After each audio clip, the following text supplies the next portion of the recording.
Hay muchas cuestiones de las que usted escribe, pero esencialmente en los últimos tiempos se han centrado los columnistas colombianos en el proceso de paz. Hace más de 3 años el presidente Juan Manuel Santos decidió poner en marcha unas negociaciones con las FARC, con el grupo guerrillero, para ponerle fin a un conflicto que empezó en los años 60. Y ese diálogo tiene lugar en La Habana. Incluso se han ido avanzando en algunos puntos de la agenda, y hace un tiempo, en septiembre, el presidente Juan Manuel Santos y el jefe de las FARC, Timochenko, anunciaron en la capital cubana que la fecha última, la fecha límite, el plazo máximo para firmar el acuerdo de terminación del conflicto es el 23 de marzo de este año. En Colombia hay grandes polémicas, por supuesto, sobre el manejo de este proceso de paz. La última noticia importante tiene que ver con que el Consejo de Seguridad de la ONU ha aceptado una petición del gobierno colombiano y de las FARC para supervisar una misión que pueda monitorear el cese de hostilidades entre las partes y la dejación de las armas de la guerrilla colombiana. La primera pregunta, que es muy general, es: ¿usted cree que el gobierno ha manejado bien este proceso de paz en términos generales o mal?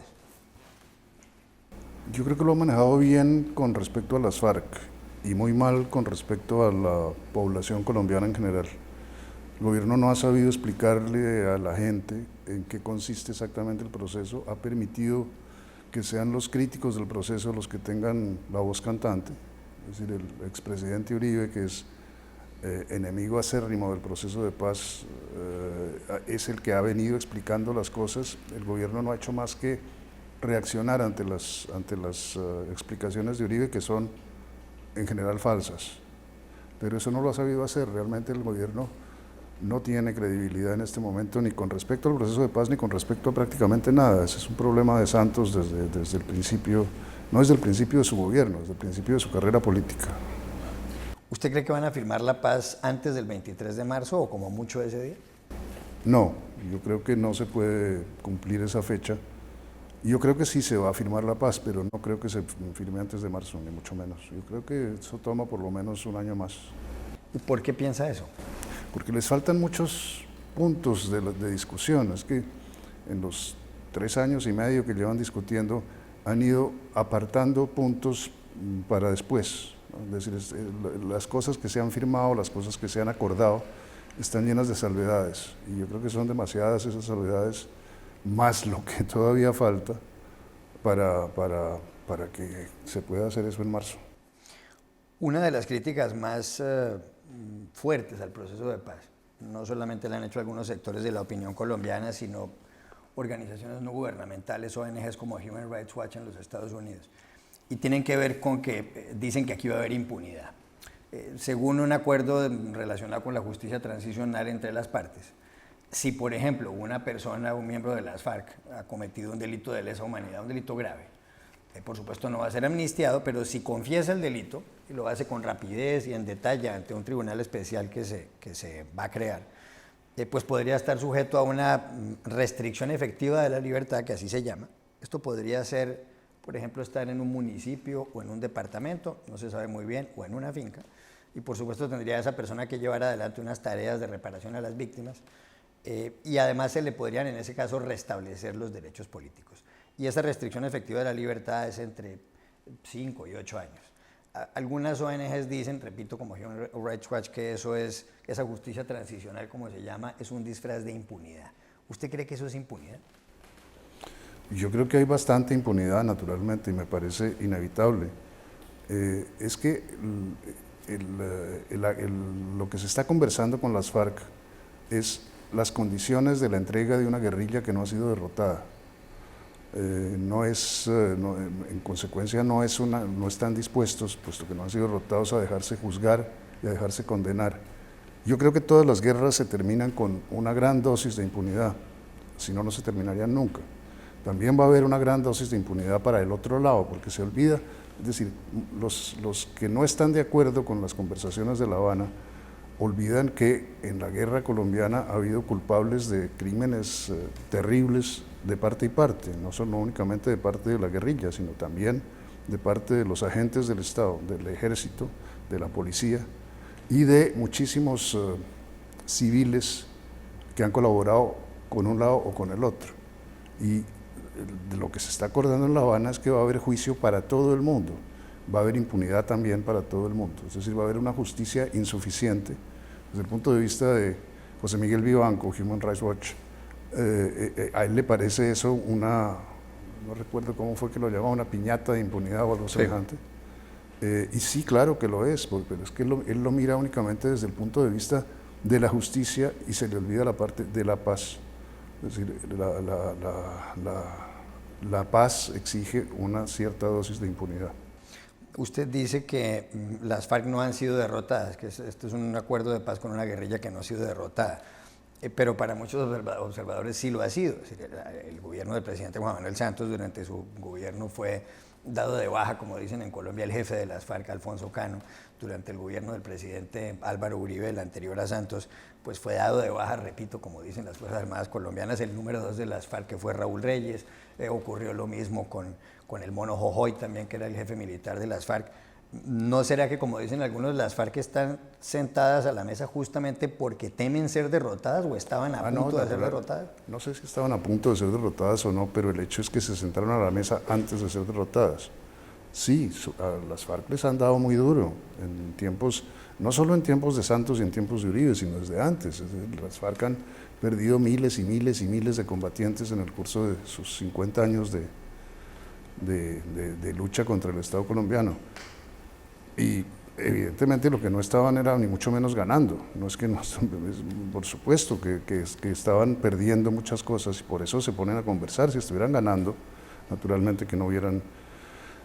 Las FARC tienen una historia muy curiosa porque las FARC empezaron como una guerrilla de autodefensa campesina contra los abusos de los grandes terratenientes y los abusos del Estado. Y en el curso de sus 50 años de existencia se convirtió en una guerrilla que aspiraba a tomar el poder, cosa que originalmente no estaba en sus planes. Y lo que ha sido es es decir, yo no creo que la duración de una guerrilla sea un mérito, al contrario, me parece un demérito. Es decir, la guerrilla se hace para obtener resultados relativamente a corto plazo. No tiene sentido durar 3 generaciones como llevan ya estos, echando bala en el monte. En esa historia de las FARC se dedicaron en cierto modo al narcotráfico, también se volvieron narcotraficantes, traficaban con droga y han hecho mucho dinero, a pesar de que uno de los líderes de las FARC recientemente dijo que no tienen dinero, pues según los cálculos de distintas entidades y analistas, las FARC han hecho dinero ahí. ¿Usted cree que las FARC van a dejar el narcotráfico si firman la paz, tal como lo han prometido? Las FARC como organización, supongo que sí, naturalmente, es decir, eso no. Supongo también que dentro de las FARC muchísima gente que seguirá, que no aceptará la paz firmada por sus jefes, sino que continuará o bien como guerrilla o bien como banda criminal, como sucedió con los narcoparamilitares hace unos años cuando el presidente Uribe entonces pactó con ellos su entrega y su desmovilización. Y 9 de cada 10 por lo menos se quedaron en lo que ahora llaman bandas criminales, las BACRIM, como si fuera una cosa distinta de lo que eran los paramilitares, sigue siendo exactamente lo mismo, con algunos de sus jefes presos en los Estados Unidos por narcotráfico, no por los crímenes atroces que cometieron, no por las matanzas, sino por el delito terrible de contrabandear droga a los indefensos Estados Unidos. En este acuerdo con las FARC, en lo que se ha ido acordando, se pactó el establecimiento de lo que se llama un tribunal especial, que va a juzgar a quienes hayan cometido delitos en el conflicto, no solamente a los miembros de las FARC. Los jueces de ese tribunal van a ser nombrados de una forma que no está exactamente muy clara, pero va a ser parte por el gobierno con alguna incidencia de las FARC y demás. ¿A usted le parece que va a ayudar a la paz en Colombia que empiecen a juzgar como dice usted, agentes de la violencia distintos a los de las FARC? ¿No será que eso termina por crear otro conflicto? Es posible, sí, naturalmente, es decir, juzgar, pero lo que no se puede es juzgar a una sola de las partes. O se puede no juzgar a ninguna de las dos o juzgarlas a las dos, pero dejar... no es posible desde ningún punto de vista, pero sobre todo desde el punto de vista práctico. Así no se termina una guerra. Se trata es de eso, de terminar una guerra, no se trata de impartir justicia. Yo creo que la justicia saldrá muy mal parada, de la justicia en ese sentido, es decir, de juzgar crímenes y delitos cometidos. Eso no va a suceder. Lo que va a suceder es que se firma una paz con una guerrilla en bastante mal estado, pero todavía capaz de hacer muchísimo daño, para que se desmovilice y se retire y haga política, justamente, ¿no? Cuando los enemigos del proceso de paz se oponen a que los guerrilleros o exguerrilleros de las FARC, cuando lo sean, hagan política, pero naturalmente que sí se trata de eso. Si las FARC entregan las armas es para hacer política sin armas, no para no hacer política. Otra cuestión que es muy importante en el proceso de paz tiene que ver con la ratificación por parte de los ciudadanos. Cuando el presidente Santos anunció que iba a poner en marcha estas conversaciones, dijo que al final los colombianos iban a poder aprobar o rechazar en las urnas el acuerdo al que se llegue. Ahora resulta que inicialmente se habló de un referendo, después de consulta popular, y eso ha terminado en que se va a organizar un plebiscito. El umbral de votos ha sido reducido, pero ya hay algunas voces que le dicen al presidente Santos que él no está obligado, y al parecer es verdad, él no está obligado por ley ni por la Constitución a convocar ese plebiscito. Él se mantiene en su tesis de que él lo prometió y que así lo va a hacer. Pero repito, algunos columnistas, por ejemplo, recientemente le han dicho que no tiene necesariamente que convocar el plebiscito, entre otras cosas, porque ese plebiscito podría convertirse no en un plebiscito sobre el acuerdo de paz al que se llegue a firmar con las FARC, sino a la gestión en general del presidente Juan Manuel Santos. Y, por ejemplo, la economía colombiana ahora no está pasando por un buen momento y seguramente podrían castigarlo en las urnas. ¿Usted cree que Santos debe convocar ese plebiscito, debe llevar a la gente a votar, o usted de Santos no lo convocaría? No, primero no son unos columnistas los que le han dicho eso a Santos, son también pues alguien como el fiscal general de la Nación, por ejemplo, es decir, es una autoridad jurídica, digámoslo así. A mí me parece que Santos se embarcó en una promesa que no puede cumplir, que es esa de someter a un plebiscito o a una refrendación popular. Cosas que todavía no conocemos realmente, es que no sabemos la mayor parte de las cosas. Ya le dije hace un rato, han quedado tal número de salvedades a las cosas acordadas que no sabemos realmente. Supongo que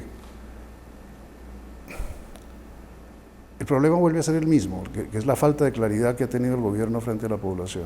La población no sabe qué están pactando realmente, porque el gobierno no ha sabido contárselo. Y votar sí o no a una cosa que uno no conoce, me parece que fue una temeridad de Santos embarcarse en esa promesa. ¿Usted cree que en Colombia debería convocarse nuevamente una asamblea constituyente? No, una asamblea constituyente es una caja de sorpresas, ¿no? De ahí puede salir cualquier cosa. La constituyente del 91, por ejemplo, que hizo la constitución del 91, pues se inventó una cantidad de cosas que no estaban previstas, ni mucho menos. No creo que se deba convocar una constituyente es ya le digo, de ahí puede salir cualquier cosa. Si se firma la paz con las FARC y se firma un acuerdo de terminación del conflicto, ¿habrá paz en Colombia? No, son dos cosas distintas. El acuerdo de paz con las FARC es un acuerdo de paz con las FARC exclusivamente. En Colombia, la no paz que existe tiene infinitos factores, no solo otras guerrillas como el ELN, sino una situación de violencia en toda la vida nacional, tanto en los campos como en las ciudades. La firma de la paz no es ni mucho menos una panacea para resolver los problemas de violencia en Colombia. Eso seguirá. Es decir, eso requiere otra serie de medidas distintas de una firma de un acuerdo con una guerrilla. Antonio, usted ha escrito también muchísimo sobre los Estados Unidos. Ha sido además muy crítico de la política que tiene que ver con las drogas de ese país. Ahora están en campaña presidencial los estadounidenses, los comicios son el 8 de noviembre y se están empezando a escoger los candidatos de los dos grandes partidos, del republicano y del demócrata. El proceso de elecciones primarias empieza con lo que se llaman los caucus en el estado de Iowa el 1 de febrero, el lunes de la próxima semana. Dentro del Partido Demócrata, la mayor parte de las encuestas dicen que la candidata va a ser Hillary Clinton, aunque hay unos sondeos que le otorgan un puntaje muy especial a Bernie Sanders, un gobernador independiente. Él se ha llamado a sí mismo socialista del estado de Vermont, en el noreste. Dentro del Partido Republicano, que hay una decena de candidatos, el que está comandando las encuestas es el multimillonario neoyorquino Donald Trump, que ha causado grandes escándalos en Estados Unidos por todas sus declaraciones con respecto a los musulmanes, con respecto a los mexicanos y demás. Incluso recientemente decidió no asistir a un debate de la cadena Fox. Trump es un hombre que, como mencionaba hace un instante, ha propuesto que se les prohíba la entrada a los musulmanes a Estados Unidos. Ha dicho que él en cuestión de pocos días podría acabar con el Estado Islámico, bombardeándolos y quitándoles el petróleo. Ha dicho que los mexicanos lo que envían a Estados Unidos son criminales y violadores. Pero en las encuestas, insisto, tiene un puntaje muy alto. ¿Cómo se explica ese fenómeno? No me parece natural ese fenómeno. Trump está diciendo lo que piensa muchísima gente en los Estados Unidos. Trump lo que está haciendo es simplemente romper el tabú de que ciertas cosas no se podían decir, que no se puede llamar a los negros negros, que no se puede llamar a los mexicanos, pero eso lo piensa muchísima gente, pues se está reflejando en las encuestas evidentemente, y se va a reflejar en las votaciones. Cuando Trump empezó a aparecer hace unos meses, con su primera andanada contra los mexicanos, diciendo lo del muro y que iba a hacer que los mexicanos mismos pagaran el muro que él iba a construir en la frontera, porque él era un gran constructor, como lo ha demostrado con sus torres y la propiedad raíz. Yo escribí que Trump estaba diciendo lo que muchísima gente pensaba, y efectivamente eso es lo que se está confirmando cada vez. Yo creo que lo que hace Trump, pero no es solo Trump, digamos todos los demás candidatos republicanos, precandidatos, están a la extrema derecha del Partido Republicano, es decir, todos están a la derecha de lo que fue Ronald Reagan, por ejemplo, ¿no? Que se suponía que era la derecha republicana. Después vino Bush y los neocons de Bush, luego apareció el Tea Party, que es la derecha de la derecha, y eso está arrasando dentro del Partido Republicano, y yo creo que también en buena parte de los demócratas, pero a la vez ha surgido dentro del Partido Demócrata un ala izquierda que por primera vez está expresando en las encuestas al menos a favor de Sanders, es decir, que hace que un candidato demócrata se declare socialista y no se hunda inmediatamente. Eso es un fenómeno sin precedentes en los Estados Unidos. Los Estados Unidos han tenido candidatos de izquierda, evidentemente, pero decir, yo qué sé, McGovern, por ejemplo, hace unos años representaba el ala izquierda del Partido Demócrata. Pero esto que está sucediendo, es decir, que Hillary Clinton esté perdiendo tanto terreno frente a Bernie Sanders, es una cosa realmente sin precedentes. ¿Quién sabe si eso se mantenga? ¿Puede ser presidente Donald Trump? ¿Puede llegar a ser presidente? Perfectamente puede llegar a ser presidente. Pero no me parece tampoco tan terrible ni tan grave. La mayor parte de los presidentes norteamericanos han sido así. Yo no creo que... Bush trató también de bombardear a todo el mundo, ¿no? Inició 3 guerras. El pacifista Obama, otras 3 guerras nuevas, además de las que heredó de Bush. Heredó Afganistán, heredó Irak, y se inventó la intervención de los Estados Unidos en Libia, en Siria, en Yemen. No me parece que sea mucha novedad lo que promete Trump. ¿Cuál es su opinión de Hillary Clinton, la exsecretaria de Estado, exsenadora, ex primera dama, sobre todo en su carrera a la Casa Blanca?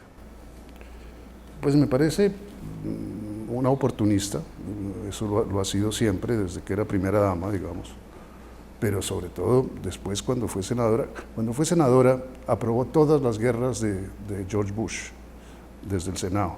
Después, como secretaria de Estado de Obama, empezó las guerras de Obama, es decir, fue ella. Yo recuerdo haber visto una escena en televisión de Hillary Clinton oyendo que acababan de linchar a Gaddafi en Libia, soltando una carcajada de felicidad absolutamente diabólica.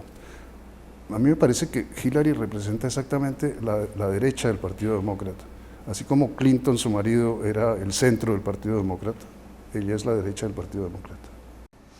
Usted ha escrito varias veces que todos los ciudadanos del mundo deberían votar o poder votar para las elecciones del presidente de Estados Unidos. Yo no he dicho que deberían poder votar, he dicho que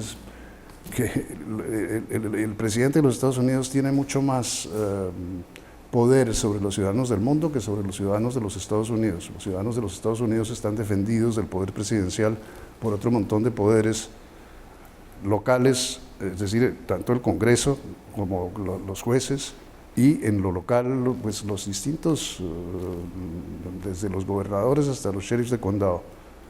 Los ciudadanos del mundo no tienen quien los defienda de los Estados Unidos, por eso bombardean el mundo y no bombardean los Estados Unidos. En el caso de las drogas, que usted hablaba hace un momento, digamos, estamos en una campaña presidencial, ninguno de los candidatos, y son una docena, ¿no? 10 sí, o más. Ninguno ha mencionado las drogas. Eso es un problema que solo aparece cuando se trata de castigar a los países productores o a los países de tránsito. Cuando se trata de exigirle a Colombia o al Perú o a México que combatan las drogas que ellos no combaten. Es decir, porque las drogas salen de aquí naturalmente, pero entran allá. ¿Cómo entran? Si nunca se ha dado el caso de que haya sido investigado siquiera un aduanero gringo, el capitán de un buque gringo. Yo no entiendo cómo funciona eso. Un tráfico, las cosas salen de aquí, pero llegan allá misteriosamente y sin que nadie las pare. Si usted pudiera votar en estas elecciones para presidente de Estados Unidos, ¿por quién lo haría? Pues probablemente no votaría como hace la mitad de los ciudadanos de los Estados Unidos. ¿Obama, en su opinión, como presidente, lo hizo mejor de lo que usted esperaba o lo decepcionó? No, no me decepcionó, lo hizo bastante bien, lo ha hecho bastante bien. No ha podido hacer todo lo que prometía, pero yo tampoco creía mucho que pudiera hacer todo lo que prometía, porque, pues le vuelvo a decir, porque un presidente de los Estados Unidos tiene dos problemas. Uno, en lo interno, la lucha, digamos, contra un Congreso hostil, como lo ha tenido Obama, y en lo externo, que es el presidente de los Estados Unidos. Es decir, los Estados Unidos tienen su propia fuerza de inercia, que es un imperio, no puede dejar de comportarse como un imperio.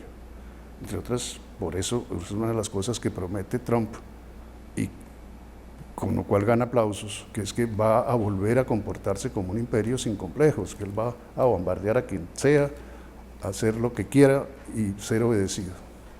España, que es un país donde usted ha vivido alrededor de 30 años, ha sido usted columnista además en varios periódicos españoles.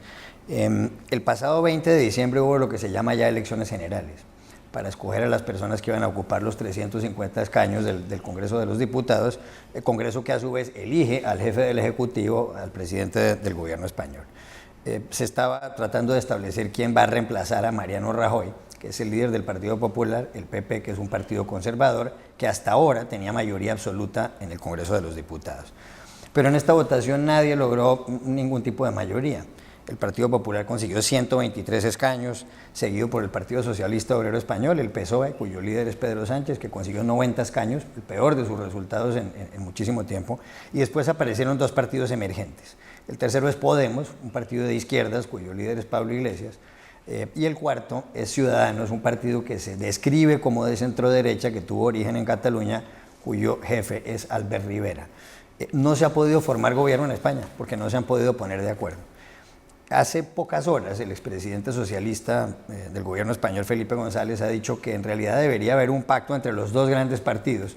Eso parece más bien sin precedentes porque se han opuesto históricamente. Es decir, que el partido que esté de segundo en votación no debería oponerse a que haya una investidura para el partido con más votos para formar un gobierno. Entre otras cosas, Felipe González se refiere a esto porque le tiene bronca a Podemos por un lado y por otro lado porque él está viendo cómo ha aumentado el afán independentista en Cataluña, que es una de las 17 comunidades autónomas españolas. ¿Usted cree que esa podría ser la solución, por lo menos para formar gobierno en España?